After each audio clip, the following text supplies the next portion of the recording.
నమస్తే రమగారు. నమస్తే జయ. రమగారు, షాప్స్లో చూస్తూ ఉంటామండి. అంటే పెద్ద పెద్ద చోట కాదు కానీ చిన్న చిన్న షాప్స్ ఉంటాయి చూసారా, నీళ్ళల్లో నిమ్మకాయ వేసి పెట్టుకోవటం, తర్వాత ఎర్రటి క్లాత్లో కొబ్బరికాయలు అలాంటివి కట్టడం, పటిక పెట్టడం, తర్వాత వెదురు మొక్కలు నీళ్ళల్లో వేసి పెట్టడం, ఇలాంటివి చూస్తూ ఉంటాం. అంటే దిష్టి తగలకూడదు అనా, లేకపోతే వ్యాపారం బాగా పెరగటానికా, ఇంకా ఇలాంటివి ఇంకా ఏం పెట్టుకుంటూ ఉంటారు? జనరల్గా ఇప్పుడు నిమ్మకాయ లాంటివి నీటిలో వేస్తే అది డబల్గా కనపడుతుంది. గ్లాస్ నిండా నిమ్మకాయ అయినట్టు ఉంటుంది కదా, వృద్ధి కోసం. చాలామంది చేస్తారు జయ, ఇళ్లలో కూడా చేసుకునే వాళ్ళు ఉంటారు. ఏంటంటే ఒక పాజిటివ్ వైబ్రేషన్ ఓకే కొంత ఉంటే ఎక్కువగా కనపడుతుంది. ఇప్పుడు చూడండి, మన షాప్లోకి వెళ్తే ఒక అద్దం ఉందనుకో, ఈ వస్తువు అద్దంలో కనపడి అక్కడ ఉన్న వస్తువులు ద్విగుణంగా కనపడతాయి కదా, వస్తువు ఎక్కువ కనిపిస్తుంది. ఈ నిమ్మకాయ కూడా అలా ఎక్కువ కనిపింపచేసే లక్షణం. పైగా అది పాడవదు, ఫ్రెష్గా ఉంటుంది ఎక్కువ రోజుల పాటు. పువ్వులు కూడా వేసి పెడతారు. పువ్వులు వేసి పెట్టడం ఇటీవల కాలంలో వచ్చింది, కానీ షాపుల్లో ఇవన్నీ ఎందుకు చేస్తారంటే వాళ్ళకి వ్యాపారాభివృద్ధి కోసం, పాజిటివ్ ఎనర్జీ కోసం, నెగిటివ్ ఎనర్జీస్ ఏవి లోపలికి రాకుండా ఉండటం కోసం. వ్యాపారమే జీవనాధారంగా ఉన్న వాళ్ళు ఏం చేస్తారు, ఎలాగైనా దాన్ని కాపాడుకోవాలి అంతే, అన్ని పక్కల నుంచి. అదే కదా ప్లాను. సో ఈ ప్లాన్ ప్రకారం ఏం చేస్తారంటే పటికను పెట్టుకుంటారు. పటిక పెడితే ఏమవుతుందంటే నెగిటివ్ ఎనర్జీ లోపలికి రాకుండా ఉంటుంది. అబ్బా వీడికి భలే వ్యాపారం అయిపోతుంది అలాంటి భావాలు వీళ్ళ తాలూకు ఆరాని దెబ్బతీయకుండా ఉంటాయి. ఓకే, మామూలుగా మనకంటే మనకు ఒక బాడీ ఉంటుంది, ఆరా ఉంది కదా మనకి. ఇప్పుడు షాపుకి ఏముంటుంది, దాని యొక్క వృద్ధే కదా దాని బాడీ, అదే దాని యొక్క ఆరా. ఆ ఆరాకి తూట్లు పడిపోతే వీళ్ళకి ఎక్కడైనా నష్టాలు వస్తాయి. ఆ తూట్లు పడకుండా ఉండటం కోసం చాలా షాపుల వాళ్ళు పొద్దున్నే రాగానే మిరపకాయలు, నిమ్మకాయలు అవి ఏవో, తర్వాత ఏమో అవి దిగదుడిచి బయటపడేస్తారు, సాంబ్రాణి పొగేస్తారు. దేవుడి పటాలు ఉంటే అవన్నీ శుభ్రంగా తుడిచి మళ్ళీ పెట్టి మళ్ళీ దీపం పెట్టుకుంటారు, అగరబత్తులు వెలిగిస్తారు, సాంబ్రాణి పొగేస్తారు. ఇవన్నీ కూడా ఏంటంటే వ్యాపారాభివృద్ధి కోసం, నెగిటివ్ ఎనర్జీ సోకకుండా ఉండటం కోసం. ఏ నెగిటివ్ ఎనర్జీ సోకిందంటే వీళ్ళ వ్యాపారం మీదే కాదు, వాళ్ళ జీవితం మీద పడిపోతుంది అది. ఆ షాపులో పనిచేసేవాళ్ళు, షాపు పెట్టుకున్నవాళ్ళు, మరి అప్పు తెచ్చుకున్నారో, ఎక్కడైనా బంగారమో ఏవో తాకట్టు పెట్టి తెచ్చుకున్నారో, ఆస్తులు తాకట్టు పెట్టి వ్యాపారం పెట్టారు. ఇది మొత్తం ఇక్కడ తగిలే నెగిటివ్ ఎనర్జీ అన్నిటికీ కొట్టేస్తుంది కదా. ఒక బాణం వేస్తే 7 సాల వృక్షాలు పడగొట్టేట శ్రీరాములు వారు. అట్లా ఒక్క నెగిటివ్ ఎనర్జీ తోటి, ఒక్క నెగిటివ్ సోర్స్ తోటి ఈ పాజిటివ్ థింగ్స్ అన్నీ దెబ్బతినేస్తాయి. దాన్ని ఎదుర్కోవటం కోసం రకరకాల మార్గాలు అనుసరిస్తారు. ఆ రకరకాల మార్గాల్లోనే పటిక పెట్టడం. పింక్ సాల్ట్ తెచ్చిచ్చేది మా తోడుకోడలు ఎక్కడి నుంచి తెప్పించింది, అమెరికాలో ఉంటుంది కదా శాంతి, అంత పింక్ సాల్ట్ రాయి, దాంట్లో లోపలికి చిన్న హోల్ పెట్టి అడుగు నుంచి ఒక బల్బు కూడా పెట్టారు. మరి అమెజాన్లో కొన్నారో ఎక్కడ కొన్నారో తెలియదు. వర్షాకాలం నీరు కారిపోతుంది కానీ, లేకపోతే అది లైట్ వేసి పెడితే పింక్ కలర్ అట్లా కనిపిస్తుంటుంది. అది నెగిటివ్ ఎనర్జీని తీసేస్తుంది అని చెప్పి దానికి ఒక స్టాండు, దానికో బల్బు, దానికో ప్లగ్గు. ఒకవేళ ప్లగ్ పంప లైట్ పాడైపోయింది అయినా కూడా అది మీరు హాల్లో ఉంచుకుంటే నెగిటివ్ ఎనర్జీని అది హ్యాండిల్ చేస్తుంది. పాజిటివ్ వైబ్రేషన్స్ వస్తాయి. నెగిటివిటీని అది లాగేసుకుంటుంది, ఆటోమేటిక్గా పాజిటివిటీ మిగిలిపోతుంది. అవును. తర్వాత మనం ఇంకా చేస్తాం. ఈ షాపుల్లో వాళ్ళు కూడా రాళ్ల ఉప్పు పెట్టుకుంటారు. గుజరాత్ ఆ వైపు పెద్ద పెద్ద స్టోన్స్ రాళ్ళు దొరుకుతాయి, క్రిస్టల్స్. మనం చిన్న చిన్న ఉప్పు గళ్ళు చిన్నది ఉంటుంది కదా, అక్కడ అంతంత గళ్ళు ఉంటాయి. అవి ఇట్లా కప్పుల్లో పోసి పెడతారు. మధ్యలో కొన్ని గులాబీ రేకులు అవి కూడా పెడతారు. దానివల్ల కొంచెం కలర్ఫుల్గా కనపడుతుంది అనమాట. ఉప్పుగా రాళ్ళు పెట్టడం అవన్నీ కూడా నెగిటివ్ ఎనర్జీని తీసుకుంటాయి. మనం చేస్తూనే ఉంటాం, దిష్టి తీస్తాము, ఉప్పుతో దిష్టి తీస్తాము, అలోవెరా కట్టడం, ఆలోవెరా పెట్టుకుంటారు. షాపులు బయట ఆలోవెరా కడతారు. అవన్నీ కూడా ఏంటంటే ముళ్ళ మొక్క అవ్వటం. ఆలోవెరాకి ఈ నెగిటివ్ ఎనర్జీని లాక్కునే ఇది ఉంది. ఇవన్నీ ఏంటంటే పురాతన కాలం నుంచి వచ్చే నమ్మకాలు. వీటితోటే సెట్ అయిపోదు. అవును, మనకి సెట్టింగ్ మన దారిని మనం చేసుకుంటూ ఇది కొంచెం ప్లస్ అవుతుంది. కొబ్బరికాయని ఎర్రటి బట్టలో చుట్టి గట్టిగా కట్టేస్తారు, ఎర్రటి గుడ్డ. దాన్ని ఇట్లా పైన షాపులు బయట వేళ్లాడి తీసుకుంటారు. వ్యాపారస్తులే కాదు, ఇళ్లలో కూడా పెట్టుకుంటారు అట్లా. ఇది దేవుడి దగ్గర ఎక్కడైనా పెట్టించి తెచ్చుకుంటారు. ఆంజనేయ స్వామి దేవాలయం నుంచి తెచ్చుకుంటారు కొబ్బరికాయని, మూట కట్టి స్వామివారి దగ్గర పెట్టించి అది తెచ్చి షాపు కట్టుకుంటారు. ఇవి 6 నెలలకి, అంటే కొబ్బరికాయ కొన్నాళ్ళకి బుగిలిపోతుంది లోపల.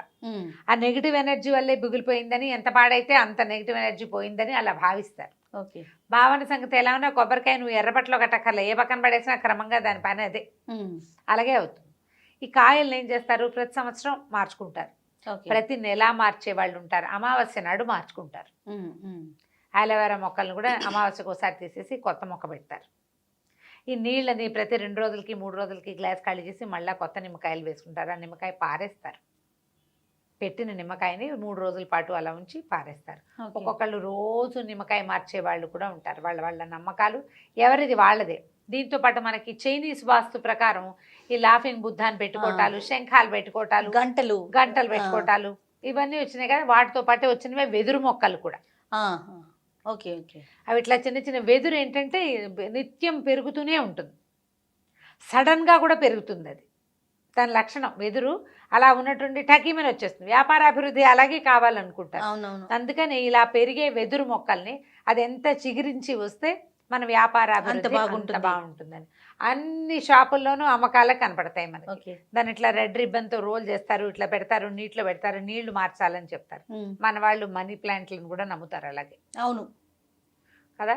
ఇప్పుడు మనం మనీ ప్లాంటే కాదు, ఏ రకమైన ఆకుపచ్చటి మొక్క అయినా సరే మనకి అది నిత్య నూతనంగా ఆకులు చిల్లలు కొత్తవి వచ్చి చిగురుస్తూ ఉంటే మన పాజిటివ్ సైన్. అది పాజిటివ్ సైనే కదా. మనం ఏమైనా పెట్టుకోవచ్చు. పుదీనా పెట్టుకోవచ్చు. గుప్పెడు పుదీనా నీళ్ళలో వేసి పెట్టండి, దాని దారిని అది పెరుగుతూ ఉంటుంది. అవును, మంచి వాసన వస్తుంది, ఫ్రెష్ ఎయిర్ వస్తుంది, చుట్టుపక్కల వాతావరణానికి బాగుంటుంది. వాము మొక్కలు అవన్నీ కూడా ఏంటంటే మరణం ఉండదు, వాటికి చచ్చిపోవు, ఎండిపోవు, పాడైపోవు. అలా నీరు దొరికితే చాలా వస్తూనే ఉంటాయి. అవన్నీ కూడా మనకి పాజిటివ్ సైన్గా, పాజిటివ్ ఎనర్జీకి సంకేతంగా కనపడతాయి.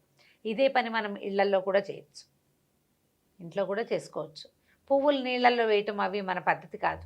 మనం గుమ్మాలకి బంతిపూలు కట్టుకుంటాం, చామంతి పూలు కట్టాం కదా. గుమ్మాలకు బంతిపూలు కడతాం, మామిడి తోరణం కట్టుకుంటాము, దేవుళ్ళకి పువ్వులు పెడతాం. కానీ క్రమంగా మనకి నీటిలో పువ్వు వేస్తే అది అట్లా అందంగా ఉంటుంది, వేసుకోవటం వచ్చేస్తుంది. పువ్వు కుళ్ళిపోతుంది, పూజకి పనికిరాని పువ్వు అయిపోతుంది. అది దాంతో పూజ చేయలేం కదా. దాని బదులు మనం ఇలా గ్రీన్గా ఉండే మొక్కల్ని పెంచుకోవచ్చు ఇంట్లో. షాపుల్లో వాళ్ళు ఏ పాజిటివ్ ఎనర్జీని కోరుకుంటారో అదే పాజిటివ్ ఎనర్జీ కోసం మనం కూడా ఇలా చేయొచ్చు. ఇళ్లలో పెట్టుకునేవి ప్లాంట్స్ వస్తాయి కదా, ప్లాస్టిక్ మొక్కలు, ప్లాస్టిక్ పువ్వులు, ప్లాస్టిక్తో ఉండే ఆకుల్ని అవాయిడ్ చేసేయండి. ఓకే, లైవ్లీగా ఉండే మొక్కల్ని పెంచుకోండి. ఇండోర్ ప్లాంట్స్ చాలా కనపడుతున్నాయి మనకి. లేదా అవుట్డోర్వే 2 రోజులకు ఒకసారి తీసుకెళ్ళి ఎండలో పెట్టండి, మళ్ళీ ఇంట్లో పెట్టుకోవటం. అవును, కొంచెం కిటికీల దగ్గర అక్కడ వెలుతురు వచ్చే చోట పెట్టండి. మొక్క చక్కగా అదెంత ఫ్లరిష్డ్గా అయితే మనకి ఇంట్లో అంత పాజిటివ్ ఎనర్జీ వస్తుంది. నెగిటివ్ ఎనర్జీని మొక్కలు లాగేసుకుంటాయి. ఇండోర్ ప్లాంట్సే మంచివి ఇళ్లలో పెట్టుకోవడం కోసం. మనం చాలా మంది ఇళ్లలో ఇప్పుడు చూస్తాం, ఒక చిన్న గాజు బాటిల్ ఏదో చిన్న బీకర్ లాంటిది ఉంటుంది, అందులో కాస్త నీళ్ళు పోసి ఒక మనీ ప్లాంట్ కొమ్మ పెడతారు. అక్కడ ఒక గ్రీన్ కలర్ కనబడుతుంటే మనకు ఒక పాజిటివ్ సైన్ కదా. షాపుల్లో కూడా అలా పెట్టుకుంటారు. వ్యాపార అభివృద్ధి, పాజిటివ్ సైను, నెగిటివిటీని అది కొంచెం లాక్కుంటుంది. మనకి ఒక దిలాస ఉంటుంది, మనకు కూడా ఒక ధైర్యం కావాలి కదా. ఏదో కొత్త పని చేస్తున్నాం, బెదురుగా ఉంటుంది. ఆ బెదురు తీర్చడానికి ఈ సాధనాలు యూజ్ అవుతాయి. ఎవరో ఒక గురుగారు మాస్టర్ చెప్తారు, గురువుగారిలో జాతకాలు చూపించుకుంటాం. వాళ్ళు షాప్ ఎస్టాబ్లిష్ చేయడానికి వచ్చేవాడు ఎవడైనా సరే, సార్ ఒక కొబ్బరికాయ పెట్టుకోండి మీకు బాగుంటుంది అని చెప్తారు. మంచి మాట ఎవరి దగ్గరైనా తీసుకోవాలి, బాలాదపి సుభాషితం అంటారు. అదేదో పెట్టుకుంటారు. కొన్నాళ్ళకి అదొక సెంటిమెంట్గా అయిపోతుంది. అది కట్టట్లేదు, అందుకే మనకు రాలేదు అనిపిస్తుంది కూడా. ఎందుకు రాకపోయినా అది కట్టాక ఏదైనా కొంచెం బెటర్గా తోచుతుంది అనుకో, దానివల్లే ఇది వచ్చిందని కూడా అనిపిస్తుంది. సెంటిమెంట్లకు లోన్ అయ్యి కూడా ఇవన్నీ పెట్టుకుంటారు. నేను సెంటిమెంట్గా చెప్పట్లా. గ్రీన్ కలరు ఎప్పుడు కూడా మనకి భవిష్యత్తు పట్ల ఆశను కలిగిస్తుంది. మనలో ఉన్న నిరాశావాదాన్ని, నిరాశ దృక్పథాన్ని, నిరాశని, తాత్కాలికంగా ఏర్పడేటువంటి ఒక స్తబ్దతని మన జీవితాల్లో వస్తాయి. అది ఈ మొక్కల్లో ఉండే లైవ్లీ థింగ్ మనకి దాని నుంచి సెపరేట్ చేస్తుంది, దూరం చేస్తుంది. అవి లేకుండా అవుతాం, మనం హాయిగా ఉంటాం. దానికోసమని గ్రీనరీని మెయింటైన్ చేసుకోండి. షాపుల్లో కానీ ఇళ్లల్లో కానీ, ప్రింటింగ్ ప్రెస్లు అలాంటి చోట కూడా, అక్కడ ఇంకా వేరే ప్రపంచం ఎంత క్లమ్జీగా ఉంటుంది. అలాంటి చోట కూడా ఒక ఆకుపచ్చటి మొక్క పెట్టండి, అది ఆక్సిజన్ ఇస్తుంది. ఓకే, లైవ్లీనెస్ని ఇస్తుంది జీవితానికి. పెయింటింగ్స్ పెట్టుకుంటాం. అవునవును, ఎందుకు చక్కగా ఒక మొక్కే పెట్టచ్చుగా. ఇలా ఆలోచించండి. షాపుల్లో వాళ్ళు పెట్టేది ఇదే పాయింట్. ఈ పాయింట్ని మనం నేర్చుకోవచ్చు. మనం ఎక్కడెక్కడ కావాలంటే అక్కడ. మనకు కూడా స్టూడియోలో ఒక మొక్క ఉంటుండేది. ఇప్పుడు మరి ఏసీ ఎక్కువైపు అది ఉండట్లేదు పాపం. ఇలా ట్రై చేయొచ్చు. దీన్ని ఇందుకోసం వాడుకోండి, హాయిగా ఉంటుంది. ఒకసారి చేసి చూస్తే మనకు అర్థమైంది అనుకో, ఇంకా మనం మొక్కల కోసం చూస్తుంటాం ఎప్పటికప్పుడు ఏం పెట్టుకోవాలి అనేసి. కొత్త మొక్కలు చూసి పెట్టుకోవటం. ఇట్లా వేళ్లాడే పార్ట్స్ దొరుకుతాయి, ఇట్లా గుమ్మానికి ఎదురుగుండా కనపడుతుంది అనుకో, షాపుల గుమ్మాలకి బాగుంటుంది. హాయిగా ఉంటుంది, లైవ్లీగా ఉంటుంది. ఎంత సంతోషాన్ని ఇస్తుందో ఆకుపచ్చ రంగు. ప్రయత్నం చేసి చూడండి తప్పకుండా. నమస్తే. నమస్తే.